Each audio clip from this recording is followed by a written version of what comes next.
সাইদুল হক হবিগঞ্জ 4 সম্পূরক প্রশ্ন। স্পিকার, মাননীয় স্পিকার, আমি ধন্যবাদ জানাচ্ছি মাননীয় প্রধানমন্ত্রীকে। বার্লিন থেকে উনি যে কথাটি বলেছেন যে what is going on in Palestine. এই সম্মানিত ভিউয়ার্স, আশা করছি তোমরা ভালো আছো, সুস্থ আছো। আজকে যে টপিকটা নিয়ে হচ্ছে আমি কথা বলতে চাচ্ছি, আজকে টপিক হচ্ছে ব্যারিস্টার সুমন ভুল ধরিয়ে দিলেন প্রধানমন্ত্রীকে। সম্মানিত ভিউয়ার্স, অবশ্যই রিকোয়েস্ট থাকবে চ্যানেলটা একটা সাবস্ক্রাইব করার জন্য। আর যারা চ্যানেলটাকে সাবস্ক্রাইব করছো তাদের কাছে অসংখ্য ধন্যবাদ। তো শুরু করছি, অবশ্যই ভিডিওটা প্রথম থেকে লাস্ট পর্যন্ত দেখে যাবো। অবশ্যই রিকোয়েস্ট থাকবে চ্যানেলটাকে একটা লাইক দিয়ে দিও। তো পাশে থাকো, বাকি কথা ভিডিও শেষে বলে নিচ্ছি। স্পিকার, আমি ধন্যবাদ জানাচ্ছি মাননীয় প্রধানমন্ত্রীকে। বার্লিন থেকে উনি যে কথাটি বলেছেন যে what is going on in Palestine is not less than genocide. Munich জার্মানিতে মাই লর্ড, ইওর অনার, এটা আমার কাছে মনে হয়েছে যে মুসলমান বড় বড় রাষ্ট্রের সরকার প্রধানরা এই কথা বলার সাহস রাখেন নাই, কিন্তু আমাদের মাননীয় প্রধানমন্ত্রী এই সাহস দেখিয়েছেন। এটার জন্য আমি কৃতজ্ঞতা প্রকাশ করছি। এইরকম সরকার প্রধানের সমালোচনা করা কঠিন হয়ে যায়, যিনি এইরকম বিশ্বের দরবারে দাঁড়ায় এইরকম শক্তি এবং সাহস দেখাইতে পারেন।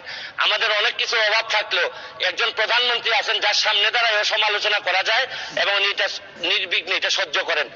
আমি প্রশ্নতে আসতেছি মাননীয় মন্ত্রী মহোদয়, আমাদের চুনারঘাট এবং মাধবপুর দুইটা উপজেলা। মাধবপুরে সেম জনসংখ্যা, ভোটার 2.5 লাখ করে আছে, 5 লাখ।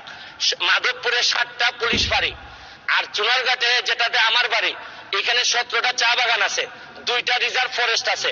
দুইটাই হচ্ছে গিয়ে খুবই পপুলার রিজার্ভ ফরেস্ট, অথচ একটা ফাঁড়িও নাই। আপনারা যে নীতির কথা বলতেছেন যে পুলিশ ফাঁড়ির বিদ্যমান নীতিমালা, আমি একটু জানতে চাই মাননীয় মন্ত্রীর কাছে যে এই নীতিমালার আওতায় কি করলে অন্তত 7টার পাশে আমার অন্তত চা বাগানের শ্রমিকদের জন্য 1টা বা 2টা দিলেও আমি চালাই নিতে পারবো মাননীয় মন্ত্রী। ধন্যবাদ। ধন্যবাদ মাননীয় সদস্য, মাননীয় মন্ত্রী। ধন্যবাদ মাননীয় স্পিকার।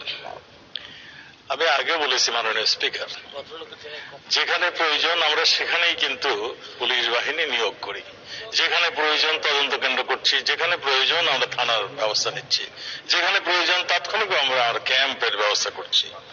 এই জায়গায় যদি প্রয়োজন হয়, প্রয়োজন মানে দেখা দিলে নিশ্চয়ই আমরা এগুলি করব। আমাদের এটারও একটা নীতিমালা আমাদের রয়েছে।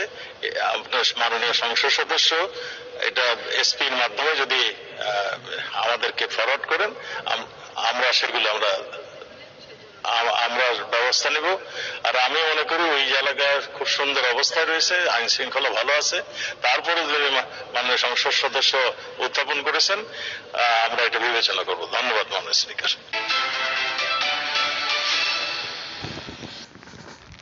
অবশ্যই সম্মানিত ভিউয়ার্স, আমরা গর্ব করি আমাদের প্রধানমন্ত্রীকে নিয়ে।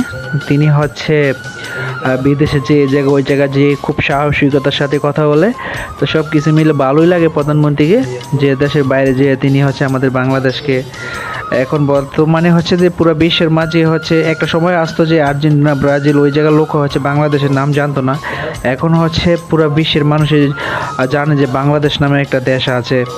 তো সম্মানিত ভিউয়ার্স, অবশ্যই তোমাদের ভিডিওটা কেমন লেগেছে কমেন্ট বক্সে লিখতে ভুলবা না, আর জানিয়ে দিবা তোমাদের মন্তব্য। আর সুমন ভাইয়ের বক্তব্য কেমন হয়েছে অবশ্যই কমেন্টস করে জানাইতে অবশ্যই ভুলবা না। তো সবাই ভালো থাকবে, সুস্থ থাকবে। আজকের মতো বিদায় নিচ্ছি, দেখা হবে পরবর্তী আরেকটি ভিডিওতে।